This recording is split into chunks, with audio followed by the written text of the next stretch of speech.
le groupe musical va accompagner, va introduire l'évangéliste Baba Prince. Chacun prie pour cette parole. Merci Jésus.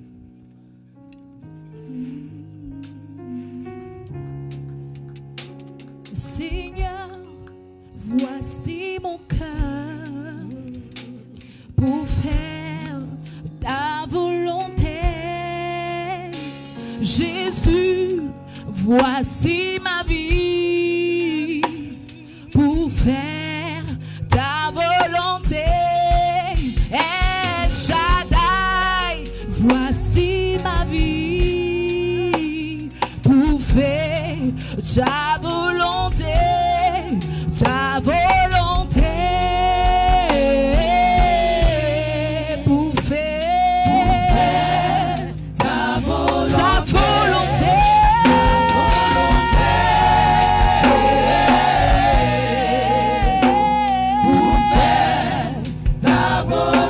Seigneur, voici ma vie. Seigneur, voici ma vie. Nous sommes disposés à écouter ta parole. Viens. Seigneur, voici ma vie.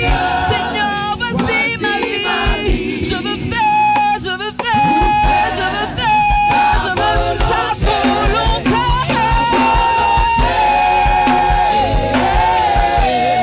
Pour faire ta volonté. Pour faire ta volonté.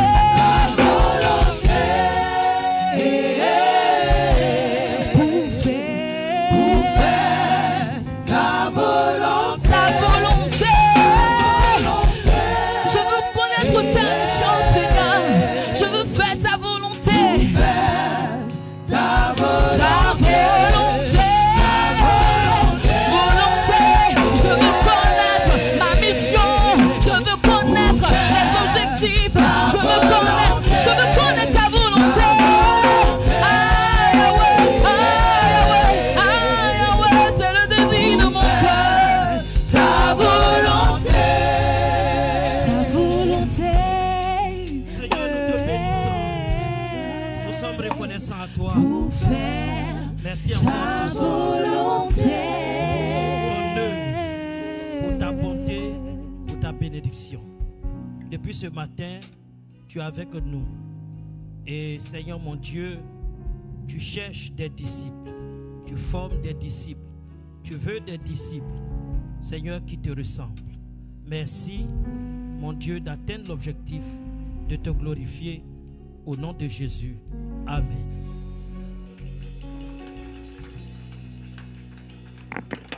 Je vous salue au nom de Jésus. Je voudrais être reconnaissant à Dieu pour tous les hommes de Dieu qui sont intervenus ce soir, mais également notre maman ce matin. Nous avons entendu, écouté de très bons messages et nous espérons, vous savez, la capacité de rétention de l'individu, elle est seulement de 45 minutes. Donc tout ce que nous donnons après, c'est un surplus. C'est pourquoi nous vous encourageons à réécouter sur notre plateforme, YouTube, TV Chandelier Europe, réécouter. Moi, c'est ce que je fais. J'écoute les messages de mon père spirituel, le révérend Yahidion Robert. Je peux écouter 10 fois, 20 fois pour absorber l'essence du message, pour que je sois quelqu'un qui retransmette les éléments de doctrine avec exactitude. Parce que ici, Papa Dion n'est pas là, mais c'est moi. Si on pose une question sur un élément de doctrine, il faut que je sois à même de donner la réponse idoine. J'ai eu un séminaire, n'est-ce pas, au Tchad, en Afrique centrale, avec un parterre de pasteurs, non des moindres, des docteurs. Et lorsqu'il s'était agi d'intervenir sur certains éléments de doctrine, sur la question de la Trinité, n'est-ce pas, on m'a présenté comme étant le disciple de pasteur Dion Robert. Et vous savez que les gens le connaissent là-bas à cause du journal que nous avons édité il y a de cela quelques années, qui est connu de toute l'Afrique centrale. Donc, tous les docteurs, les prophètes qui étaient là, étaient venus pour écouter la question fondamentale de l'unicité de Dieu ou de la Trinité. Je représentais mon père spirituel. Et c'est pourquoi la question du disciple accompli est importante. Et pourquoi le thème aujourd'hui, ce soir, c'est le disciple accompli. Nous devons travailler à être des disciples accomplis. De sorte, n'est-ce pas, à représenter nos pères, de sorte à représenter l'Église partout où nous serons. Alléluia. Alléluia. Je voudrais, avant d'intervenir, dire merci pour votre présence massive. J'ai été vraiment touché par le parterre, n'est-ce pas, d'invités que vous êtes et votre présence. Vraiment que Dieu vous bénisse abondamment. Nous allons encore continuer le travail. J'en parlais à mes pasteurs à partir du dimanche prochain, pas celui de demain, celui qui suit. Chaque soir, chaque dimanche soir, de 20h à 21h, d'abord de 19h à 20h, nous avons les cours de disciple pour tous les disciples sur l'Europe. Nous allons les enseigner sur également les éléments de doctrine.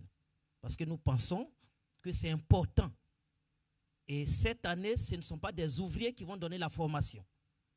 J'ai demandé aux 12 pasteurs que nous avons de donner l'enseignement sur la formation du disciple, selon le document que nous avons reçu de nos pères. Donc, ce sont nos pasteurs qui vont donner la formation cette année. Et cette formation, après 3 séances pour un pasteur, cette formation va se solder par une épreuve. On va faire un examen. Donc, à partir des médias, ce sera fait. Et c'est la suite de tout ça qu'on va permettre à un disciple de devenir ouvrier d'un ministère. Nous voulons que ce soit l'archétype, selon le modèle qui nous a été présenté dès le départ. Il faut qu'on ait des ouvriers qui ressemblent à ce que Papa Dieu a reçu, n'est-ce pas, sur la montagne de Dieu. Donc, chaque dimanche, 19h-20h pour les disciples. Et de 20h à 21h, nous allons faire une intervention importante. Nous avons remarqué que nos églises ne sont pas prospères. Or, la Bible dit, je souhaite que tu prospères, aidez-moi, à tous égards, d'abord. La prospérité à tous égards. C'est de cela que nous allons parler pendant 6 dimanches. 6 dimanches de 20h à 21h. Un enfant de Dieu doit être prospère. Un enfant de Dieu doit être prospère. Et nous allons donner une intervention relative à cela. Dieu n'est pas seulement le modèle de la vie spirituelle. Avant de créer l'homme, il a créé tout ce qui est matériel. Les astres, mais également tous les règnes qu'il a disposés sous les pieds de l'homme. Le règne minéral, le règne animal, et tout ce que le règne végétal, et même le règne, n'est-ce pas, humain. Donc un homme rempli de l'Esprit de Dieu doit avoir tous ces règnes sous son autorité. Il doit pouvoir en bénéficier.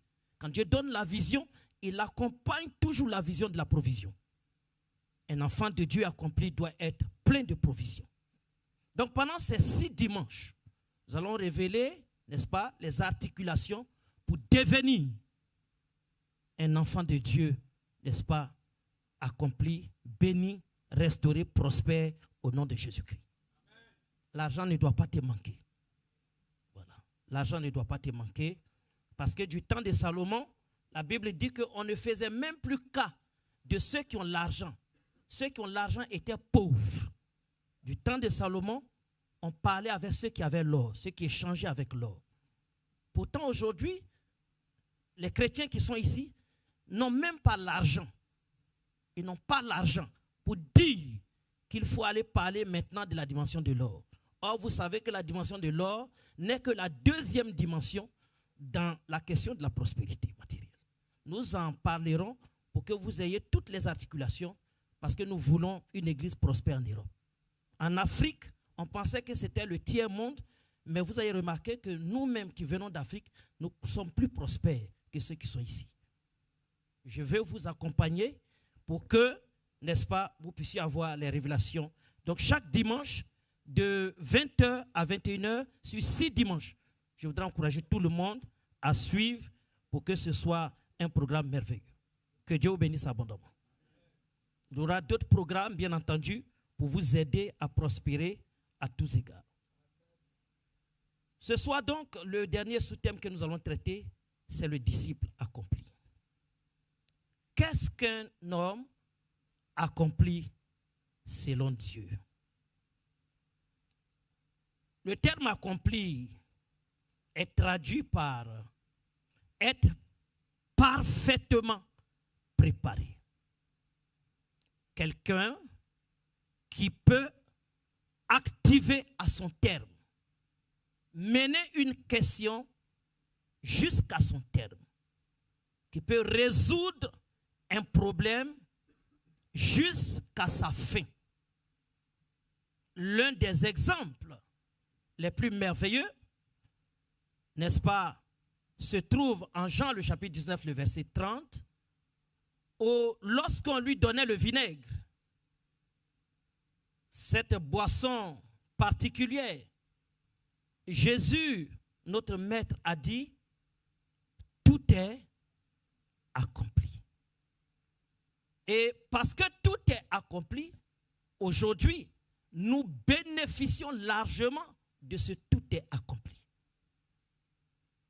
C'est pourquoi, qui est le disciple accompli? Et comme je le disais tantôt, c'est l'homme qui est parfaitement préparé. Je vais utiliser un terme, n'est-ce pas, qui est lié, n'est-ce pas, à l'hébreu. C'est ce qui est cuit. Comprenez par là, quand le repas est cuit, les mêmes ingrédients qui sont passés par le feu existaient avant. Mais lorsqu'ils passent par le feu, lorsque la maman a réussi, n'est-ce pas, par extraordinaire, à concocter quelque chose d'assez particulier, elle dit à son mari, le repas est prêt. Et vous voyez l'homme qui peut passer à table. Mais ici, ce que j'ai remarqué en Europe, je vois que souvent, quand la maman n'est pas là, c'est l'homme lui-même qui prépare et qui dit tout est cuit.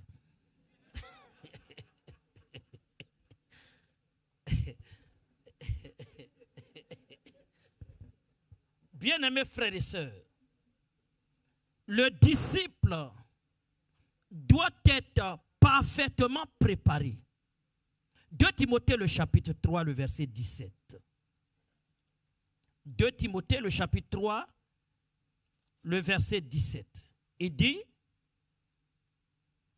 toute écriture est inspirée de Dieu et utile pour enseigner, pour convaincre, pour corriger, pour instruire dans la justice, verset 17, afin que l'homme de Dieu soit accompli et propre à toute bonne œuvre.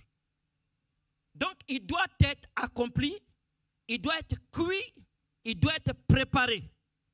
N'est-ce pas? Pourquoi? Pour être propre, pour être sale, mais surtout pour être propre à toute bonne œuvre. Il y a un des exemples merveilleux que je voudrais citer, c'est l'exemple de transformation de la chenille. Vous voyez que la chenille est une bestiole qui répugne. Pourquoi? Parce qu'elle semble sale. Elle est assez laide.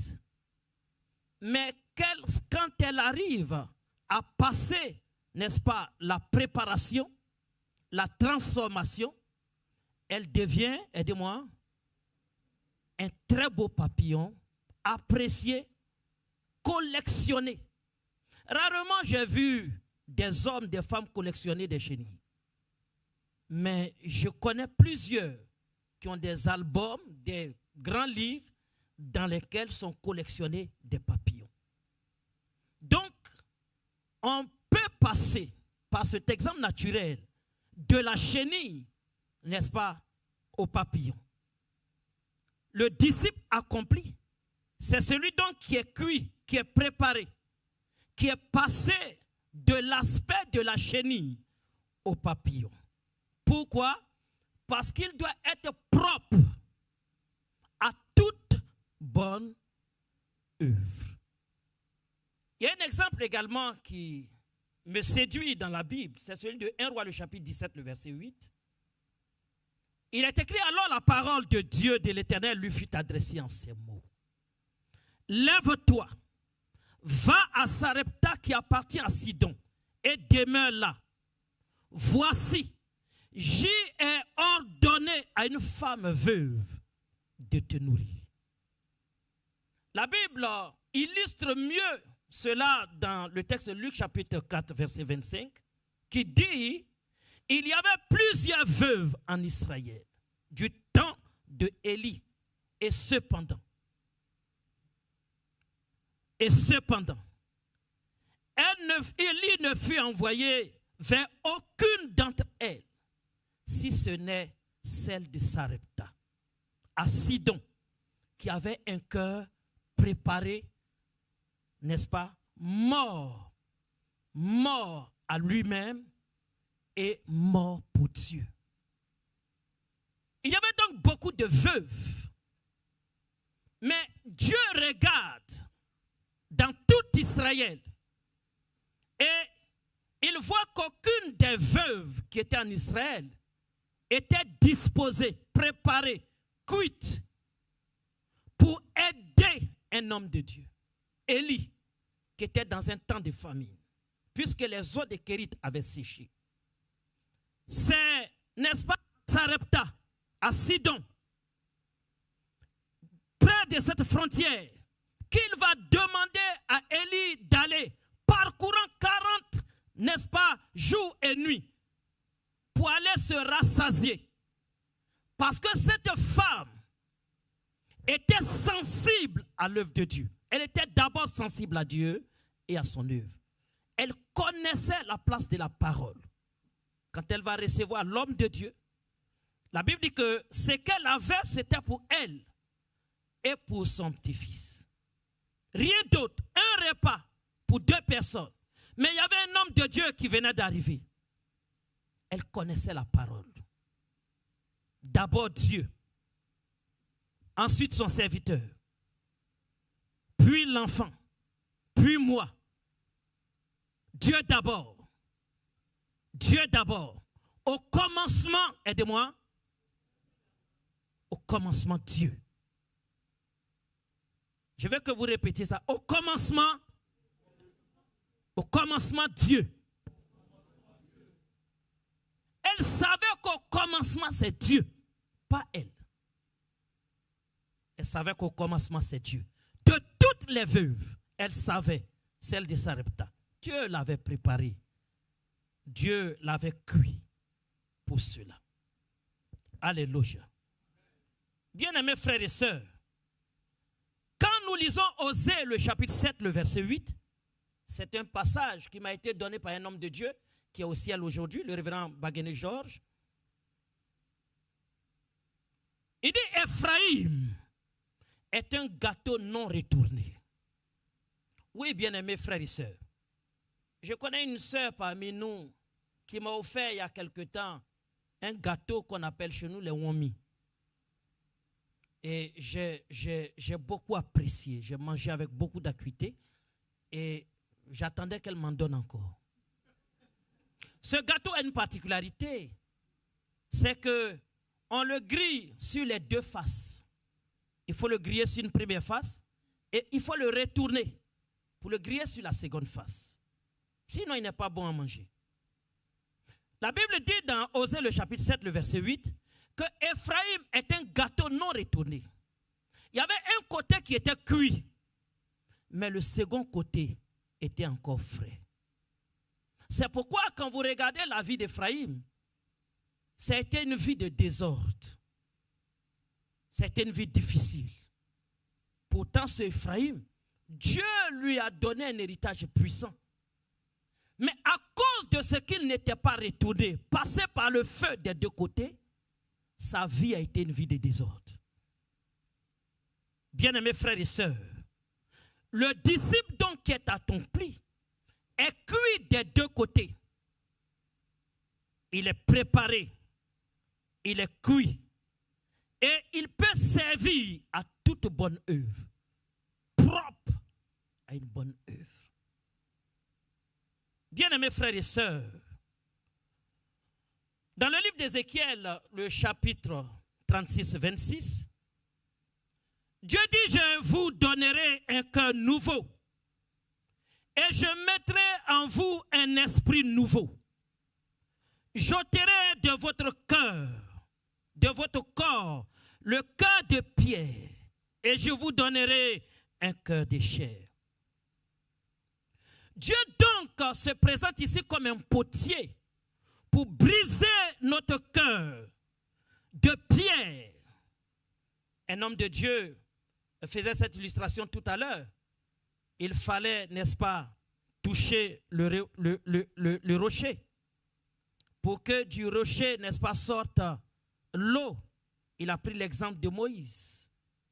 Vous savez, quand le cœur n'est pas totalement cuit, changé, il n'est pas parfait. C'est pourquoi la Bible dit que du rocher, l'eau pouvait sortir. C'est ce que Moïse a connu. Mais sa vie n'est pas allée loin. Il n'est pas entré à Canaan. Pourquoi?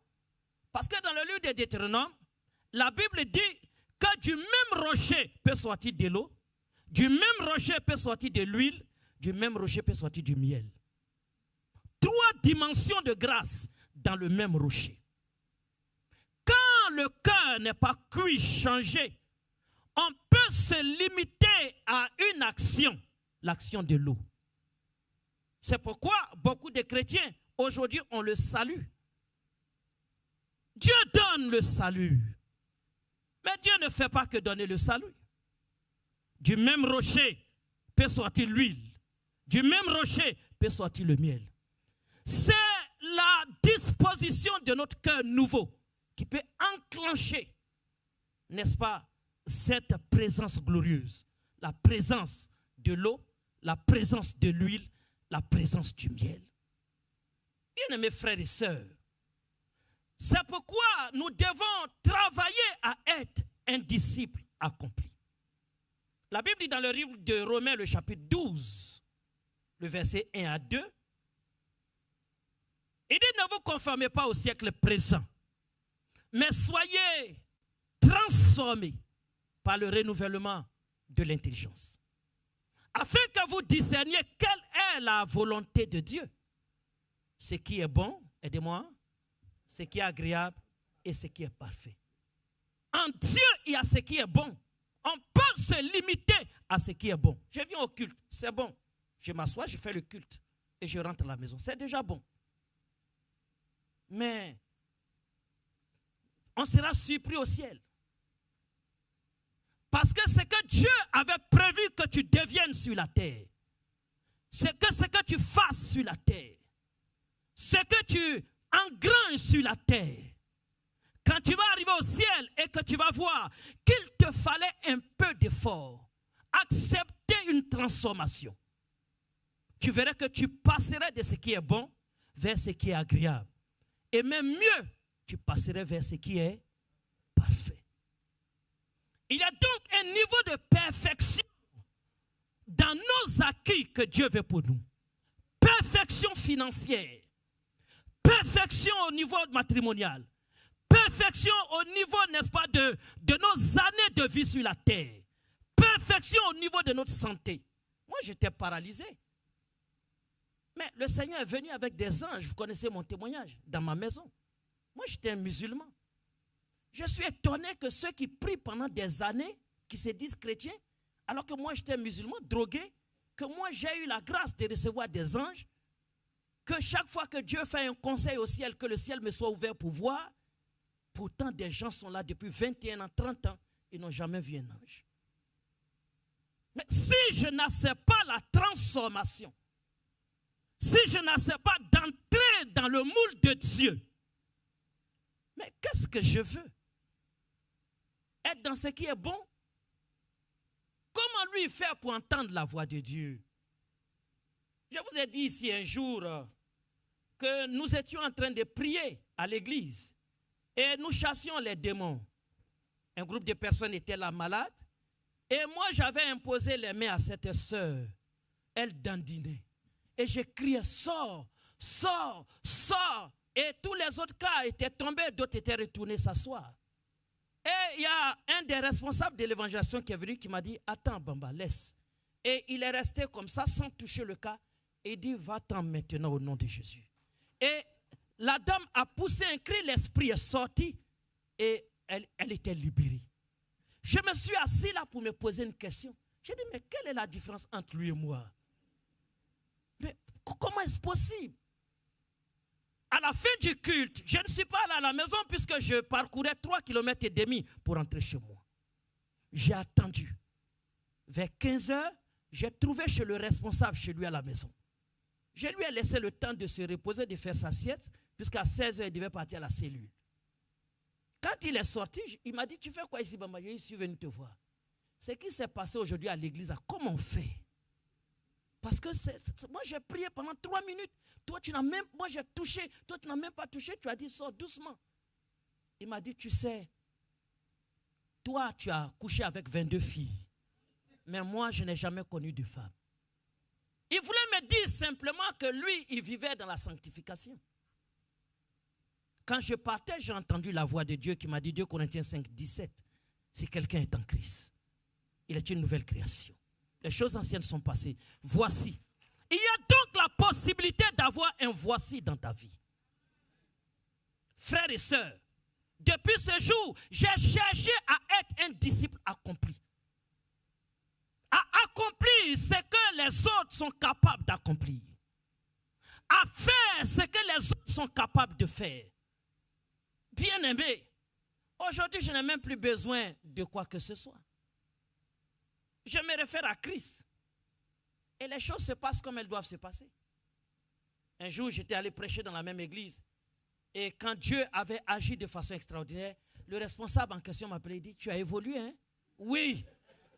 On est capable de passer de la chenille au papillon.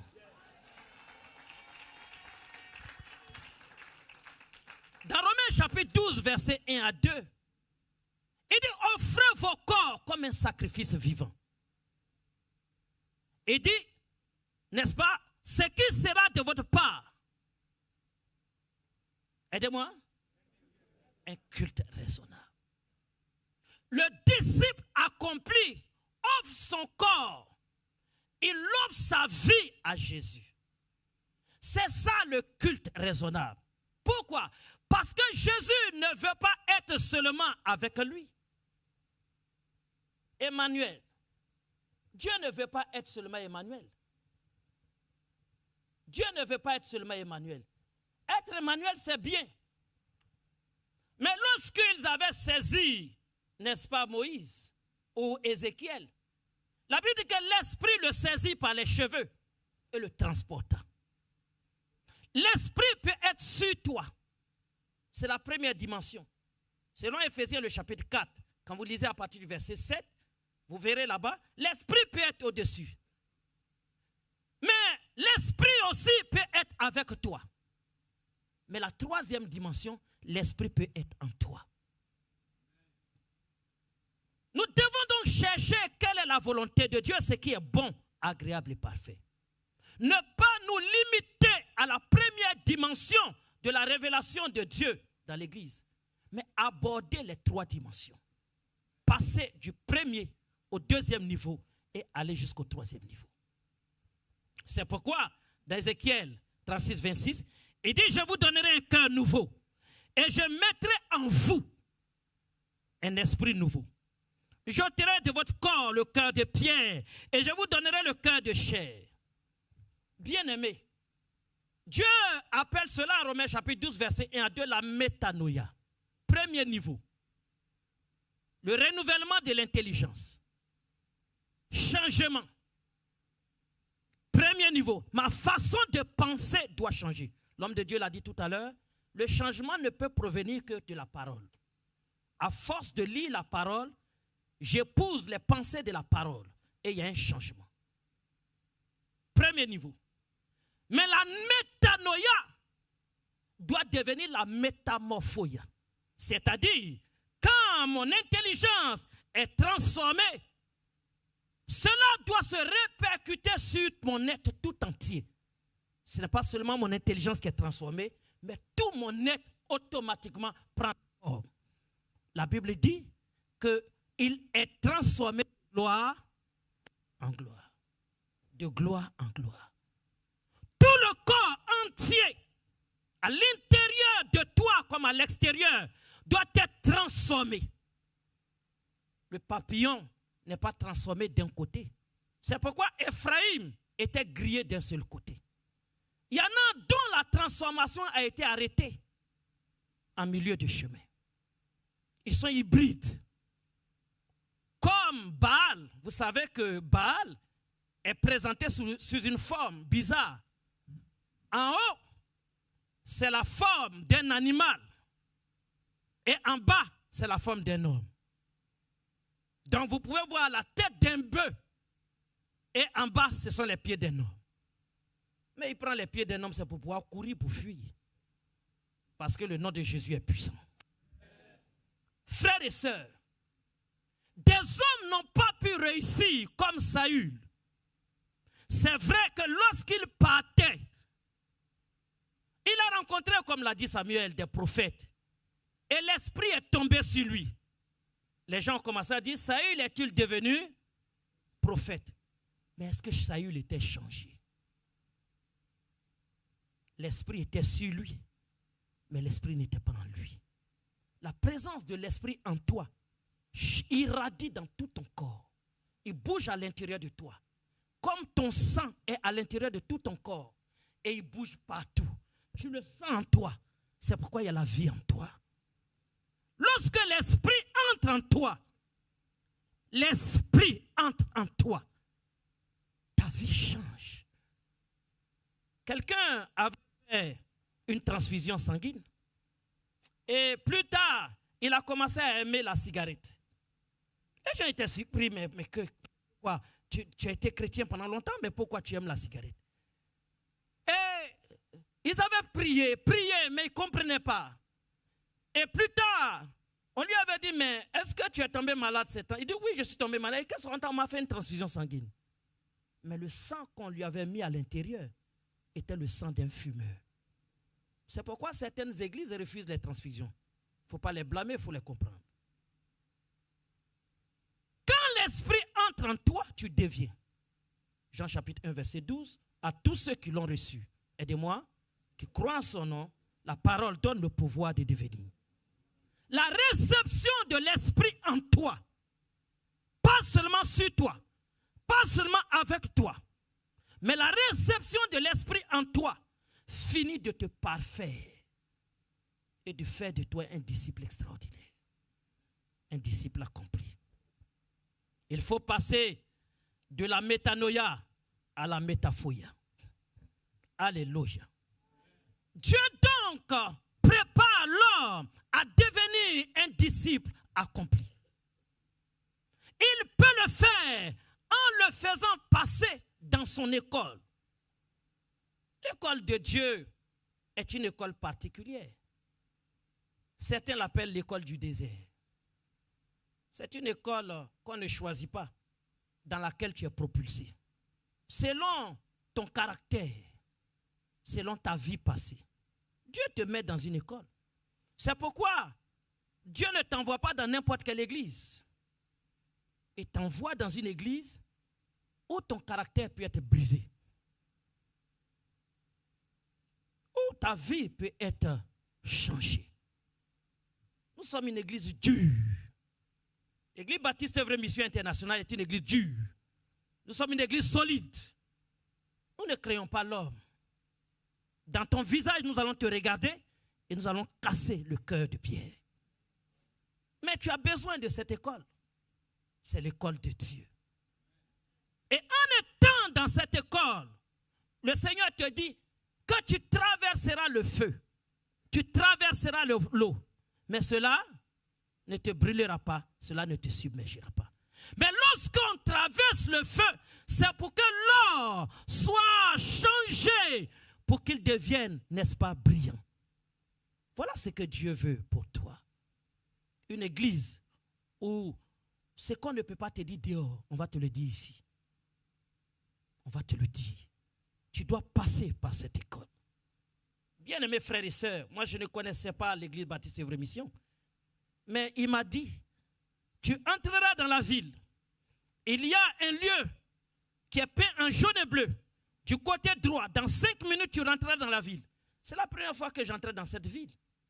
Et il m'a dit, lève-toi, c'est ici. Je me suis levé dans le bus. J'ai regardé, j'avais église protestante. J'ai dit, mais moi je suis musulman, aller à l'église. Mais pourquoi il n'a pas choisi telle ou telle autre communauté? Parce qu'il me connaissait.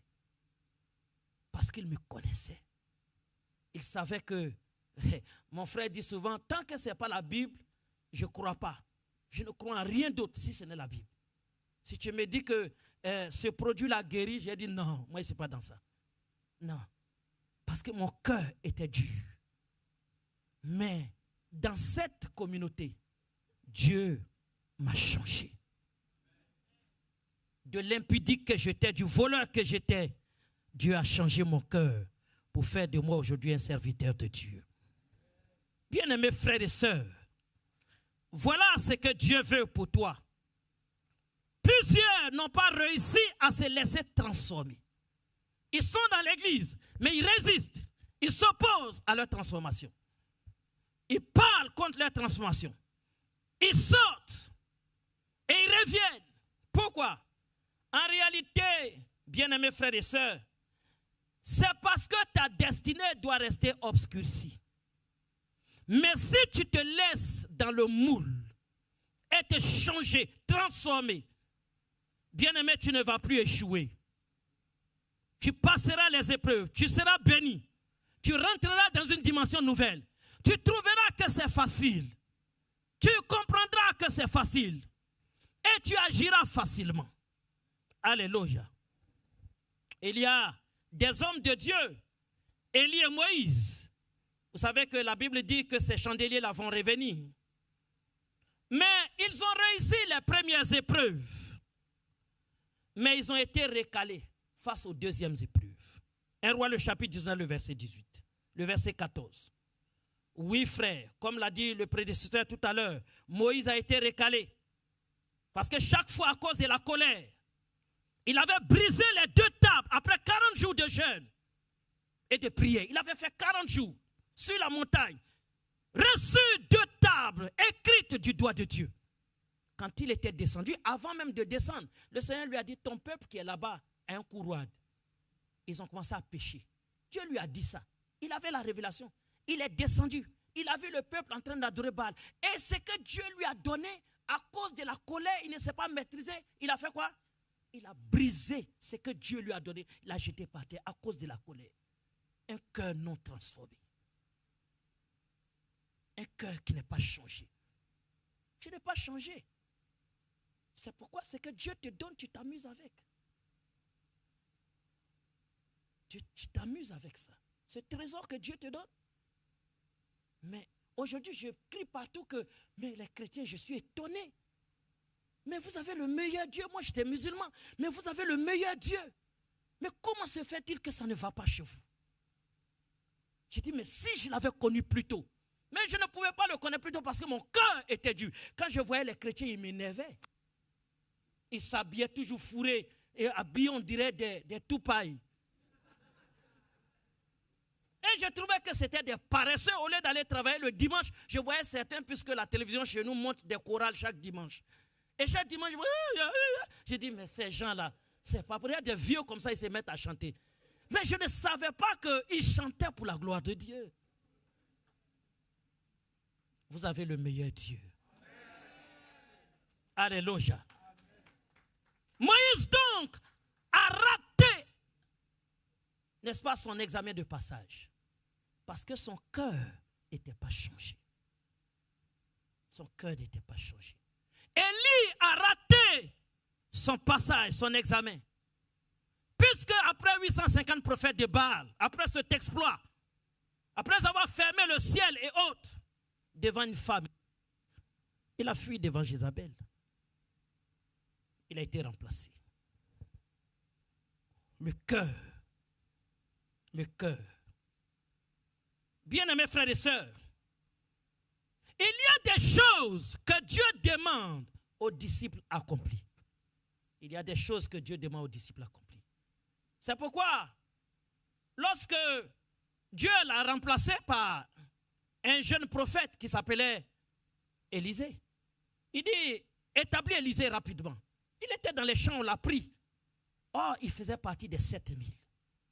On l'envoie et Dieu lui dit, celui que Jéhu ne va pas tuer, Élisée va le tuer. Un prophète. Mais écoutez, lorsque Élisée est venu, chose difficile. La Bible dit que 42 enfants étaient en train de se moquer de lui. Chauve. La Bible dit qu'il va appeler 2 ours qui vont venir et foudroyer ces 2 enfants. Quand je lis ce passage, j'étais étonné. Je dis, ah, mais c'est un prophète de Dieu. Oui, c'est un prophète. Mais il était cuit. Il obéissait directement. Ce que tu ne peux pas faire, quelqu'un d'autre va le faire. Comment être un disciple accompli? Bien-aimé, je vais relever 3 niveaux importants dans ce passage ou dans cette partie. Comment être un disciple accompli? D'abord, vous savez, l'accomplissement se manifeste à 3 niveaux. 3 niveaux.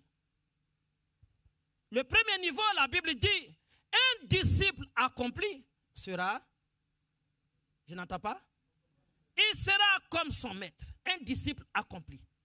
Un disciple qui est préparé, qui est cuit, qui est changé. Premier niveau, il sera comme son maître. Donc il va faire comme son maître. Luc chapitre 6, verset 40. Oui, bien-aimé, il va faire comme son maître. Il va faire comme son maître. Chaque disciple qui est accompli doit faire comme il a appris, comme son maître. Premier niveau. Mais il n'y a pas que ça. Il n'y a pas que ça. 2 Rois, le chapitre 2, le verset 9. Un autre disciple accompli fera le double de ce que son maître a fait. Fera le double de ce que son maître a fait. Deuxième niveau du disciple accompli. Le disciple qui fait 2 fois ce que son maître a fait. C'est la deuxième dimension. Troisième dimension du disciple accompli. Jean, le chapitre 14, le verset 12. C'est Jésus qui parle. Il dit, celui qui croit en moi fera les œuvres, aidez-moi, que je fais. Et il en fera de plus grandes. Troisième dimension. Le disciple qui fait des choses plus grandes que ce que son maître a fait. Il y a un niveau de disciple accompli. Le disciple qui fait comme, le disciple qui fait 2 fois, le disciple qui fait plus grand. Ma prière aujourd'hui, que vous soyez des disciples accomplis. Le minimum que Dieu te demande, c'est de faire comme. Fais comme les autres. Fais comme ton maître. Fais comme. Si tu ne peux pas faire comme, il faut faire 2 fois plus.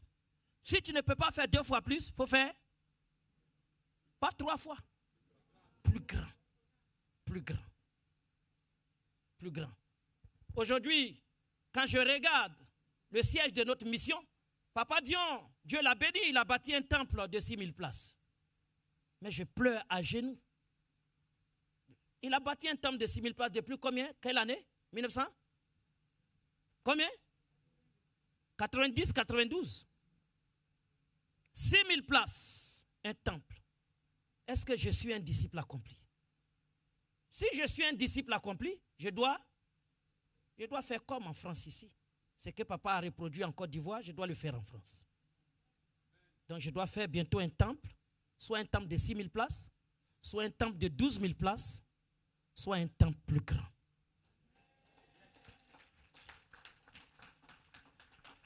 C'est à ça que Dieu nous appelle. Et beaucoup ont déjà vu le nouveau temple, siège de l'église baptiste ici en Europe. C'est un temple glorieux, un temple grand, un temple puissant.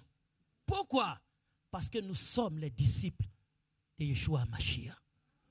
Il dit, celui qui croit en moi, il fera. Tu fais partie de ceux qui vont faire au nom de Jésus-Christ. Bien-aimés frères et sœurs, c'est pourquoi, en effet, cela est possible. Car à 1 Samuel, le chapitre 16, la Bible dit que Saül a frappé ses 1000 et David, aidez-moi, c'est 10 000. Celui qui vient après doit faire plus. Il doit faire mieux. Si ton fils que tu nourris, que tu éduques, que tu élèves, que tu aides, que tu instruis, devient comme toi seulement, il occupe une même fonction, il travaille dans la même usine que toi. Bon, c'est bien, mais ce n'est pas bien. J'aurais préféré que ton fils soit plus que toi. C'est important qu'en tant que fils, nous fassions pour que le cœur de nos pères soit dans la joie. Nous devons faire plus ici en Europe. L'Europe, c'est le reflet de la gloire. L'Europe, c'est l'industrialisation. L'Europe, c'est toutes les capacités. L'Europe, c'est toute la puissance. L'Europe, c'est toute la force aujourd'hui. C'est pourquoi, si nous sommes l'église de l'Europe, nous devons faire mieux qu'en Afrique.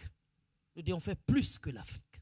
Notre temple siège devra être un temple à la gloire de Dieu.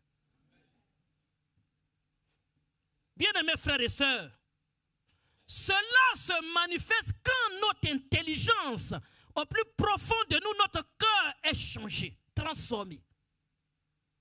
C'est pourquoi la Bible parle du transfert de l'onction. Il faut que l'onction soit transférée. La Bible dit, si le grain de blé ne tombe en terre et qu'il ne meurt, il ne peut. D'abord, il dit, il reste seul. Donc l'homme de Dieu l'a dit tout à l'heure, pourquoi certains chrétiens aujourd'hui n'ont pas de fils spirituels? Pourquoi ils sont seuls? Parce que tu n'es pas mort. Tu es un gâteau non retourné. Tu es un homi qui n'a pas été grillé d'un côté. Tu n'es pas mort. J'ai une maman dans une des églises que j'ai dirigées dans un pays. Elle m'a dit, papa, mais il s'amuse avec moi. Hein? Il s'amuse avec moi. J'ai dit, ah bon? Mais quand ils ont commencé à faire là, je suis descendu de la croix rapidement. Et quand je suis descendu de la croix, j'ai agi. Et après, je suis remonté sur la croix. Elle n'était pas morte. Elle n'est pas morte. C'est-à-dire que les clous sur la croix, elle a enlevé. Puisque les deux mains étaient bloquées, je suis sûr que c'est avec ses dents qu'elle a enlevé ça. Pour descendre, pour se battre, pour faire. Et après, elle s'est rappelée qu'elle est chrétienne, elle est remontée à la croix. Il faut mourir. Pendant le baptême d'eau, il y a des gens, quand on plonge, qui résistent pour faire sortir les têtes, pour pouvoir résister. Non, tu dois mourir. On te plonge totalement. Il y en a dont les cheveux restent. Il y en a qui font tout pour sortir une main. C'est pourquoi vous allez voir sur les mains toujours la bague. C'est pourquoi vous allez voir sur les têtes des mèches. La tête n'est pas morte.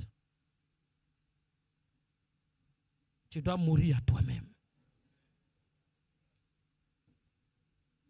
Bien-aimés frères et sœurs, le disciple donc accompli doit mourir à lui-même. Cœur changé, transformé, accepter la métanoïa, mais aller au-delà de la métanoïa, aller à la métaphoria. Il faut que cela irradie sur ton être entier. Tout ton corps, irrépréhensible devant Dieu, intérieur comme extérieur, irrépréhensible devant Dieu, sans reproche devant Dieu. Un jour on priait pour une sœur et le démon refusait de partir. Il dit, mais elle a ma chose. Il dit, autour de ses reins. On a appelé une sœur qui a mis la main là-bas et elle a tiré une corde qui était là. Vous savez que les baillards, avec les perles qu'on utilise, c'est pour faire grossir le bassin de la femme, pour qu'elle ait un postérieur puissant. Ce qui raffole beaucoup de frères. Mais écoutez-moi bien. C'était son idée. Mettre ce genre de choses pour bâtir un bassin puissant pour séduire l'homme. Mais c'est une honte. Je me souviens de cette sœur, fric, qui ne se mariait pas. Le pasteur avait prié pour elle. J'avais interrogé Dieu. Je disais, pourquoi une jolie femme? Mais si, lorsque nous l'avons entretenue et que l'esprit m'avait dit, pas lui, elle avait dit que à l'époque, quand elle était toute petite, vous savez, il y a une plante en Afrique, si tu la touches, elle se referme. Voilà. Vous voyez cette petite plante-là? Sa grand-mère avait utilisé cela, malaxé, fait un potage, une mixture, et l'avait lavé avec. Chaque fois qu'elle arriverait quelque part, qu'un homme allait lever les yeux pour la regarder, le cœur de cet homme allait se refermer sur elle. Elle emprisonnait la vie des gens. C'est avec ça qu'elle s'est lavée. Mais tu es sorti de ton pays avec de telles choses. Avec des pommades, avec des huiles, avec des parfums. Avec des choses que tu caches dans ta vie, sous tes cheveux. J'ai dit ici qu'un jour, je vais demander à toutes les femmes dans nos églises d'enlever leurs voiles. Il y a une femme qui m'a dit, ne fais pas ça. Mais pourquoi? Mais c'est ta vie, tu n'es pas changé, tu n'es pas transformé. Tu es hybride. Il y en a qui ont déposé leurs bagues à la maison. Quand ils vont en ville, ils mettent. C'est la sorcellerie. Ici, à l'église baptiste Œuvre Mission Internationale, nous ne mettons pas d'alliance. Parce que nous croyons que l'alliance que nous avons avec Christ n'est pas une alliance, n'est pas une bague. Ce n'est pas la foi. Nous avons l'assurance de notre salut. Nous savons que nous sommes mariés à Christ. Nous n'avons pas besoin de ces choses. C'est que tu as gardé à la maison dans ton sac. C'est que tu as gardé à la maison dans ta table. Tu sais, rends à César ce qui est à César. Bien-aimés frères et sœurs, nous devons donc être changés, accepter le changement, la transformation. Et si notre cœur est touché, transformé, visité par Dieu, bien aimé, forcément cela va agir sur notre extérieur. Alléluia. Frère, c'est pourquoi Dieu veut un disciple accompli. Dieu veut un disciple accompli. Et ce disciple accompli va atteindre les objectifs de Dieu. Il va atteindre les objectifs de Dieu. C'est pourquoi, en tant que disciple, nous devons rechercher l'esprit en nous. Nous devons chercher l'esprit en nous. L'esprit est sur toi. Le Saint-Esprit est sur toi.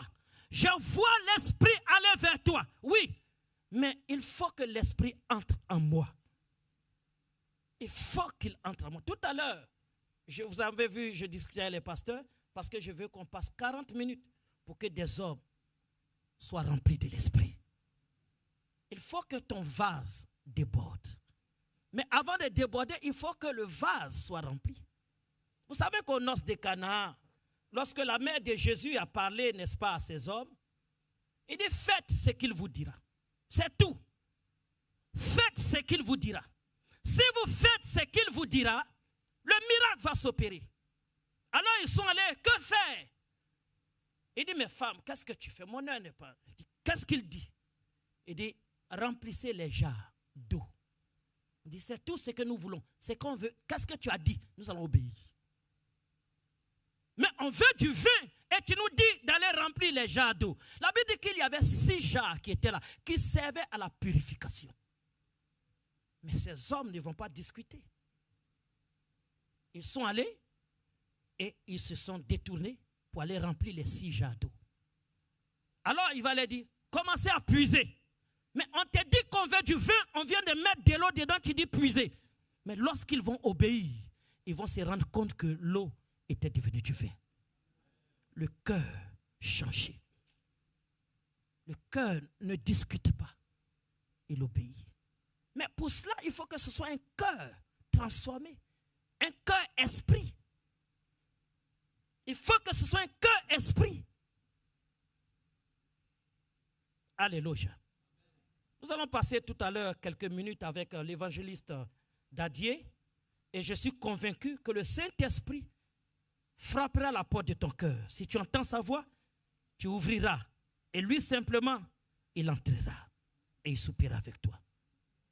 Tout disciple doit être enceinte de l'Esprit de Dieu par l'accomplissement, n'est-ce pas, de sa foi et recevoir de Dieu le baptême de l'Esprit.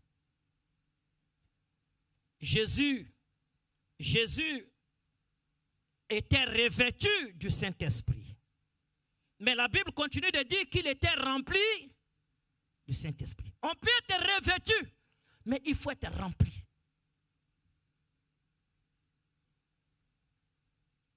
Dernier point que nous allons toucher, c'est le disciple accompli.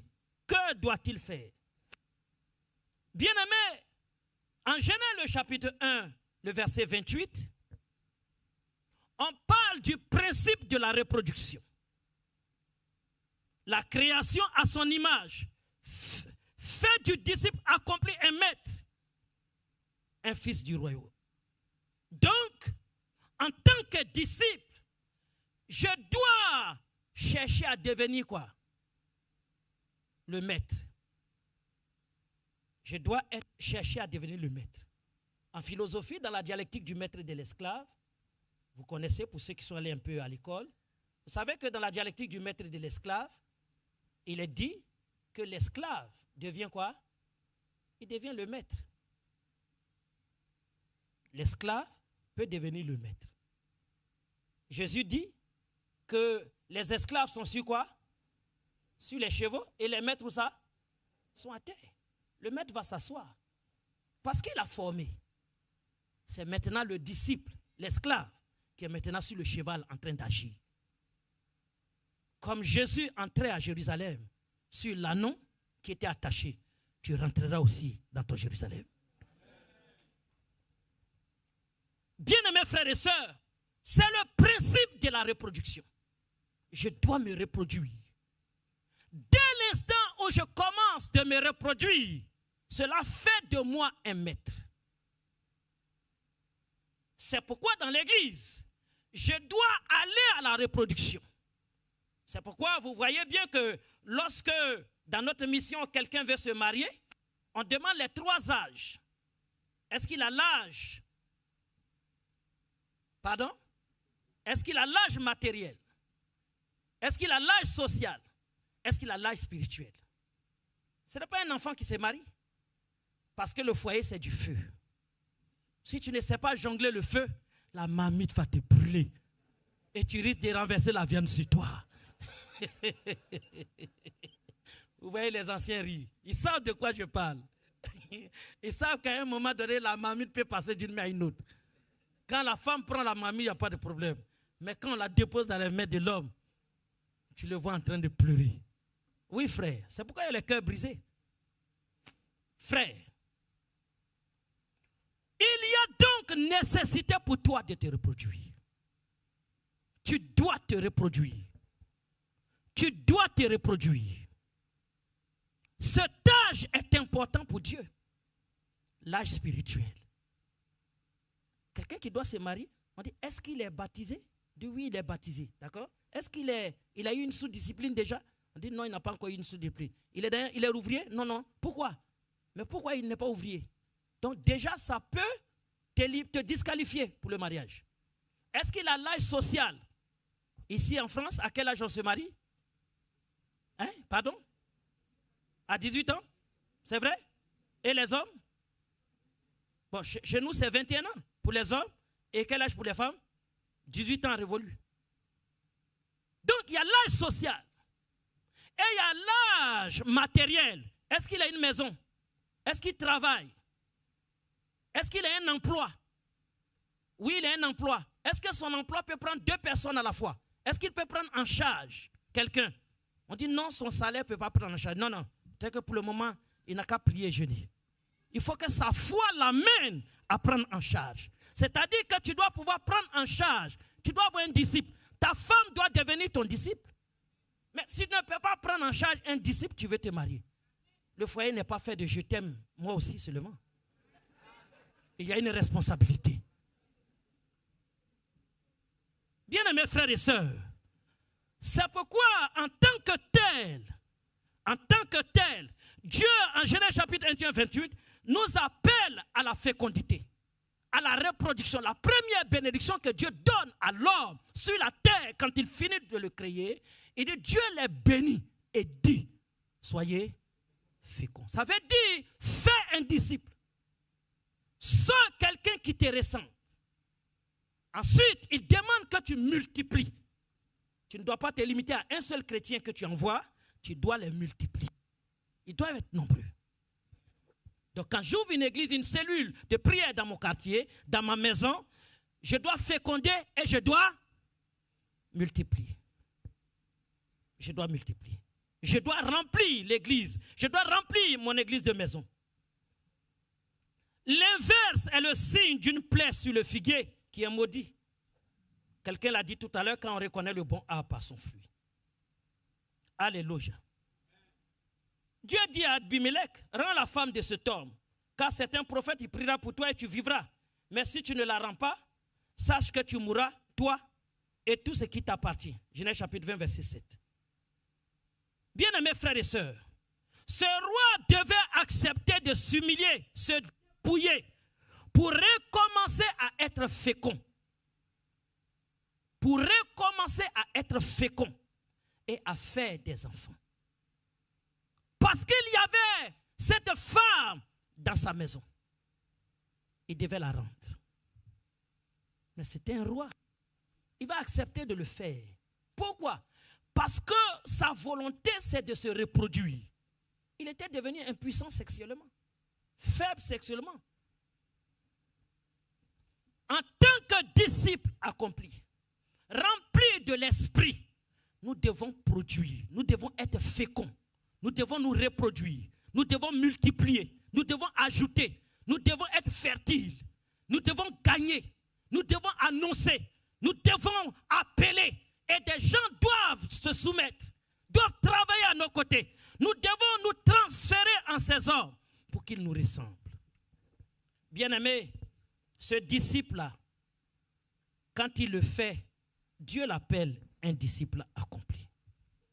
Bien-aimés frères et sœurs, je vais terminer parce que Dieu nous appelle à être d'âme et à nous investir en elle, spirituellement, matériellement. Dieu nous appelle à nous investir dans ses âmes, spirituellement, matériellement. Quoi encore? Pardon? Nous devons nous investir en elle. Pourquoi? Pour qu'elle demeure. Pour qu'elle demeure. Pour qu'elle demeure. 1 Pierre chapitre 5 verset 2. Il dit c'est alors. Il dit c'est alors que si tu demandes quelque chose, il va te le donner. Donc il y a des bénédictions que nous aurons que lorsque nous allons gagner, transférer, que la personne reste dans ta maison, dans la présence de Dieu. Non, j'ai évangélisé, mais elle est partie à l'église catholique.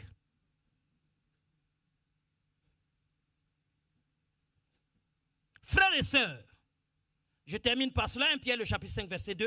Il dit, percez le troupeau de Dieu qui est sous votre garde.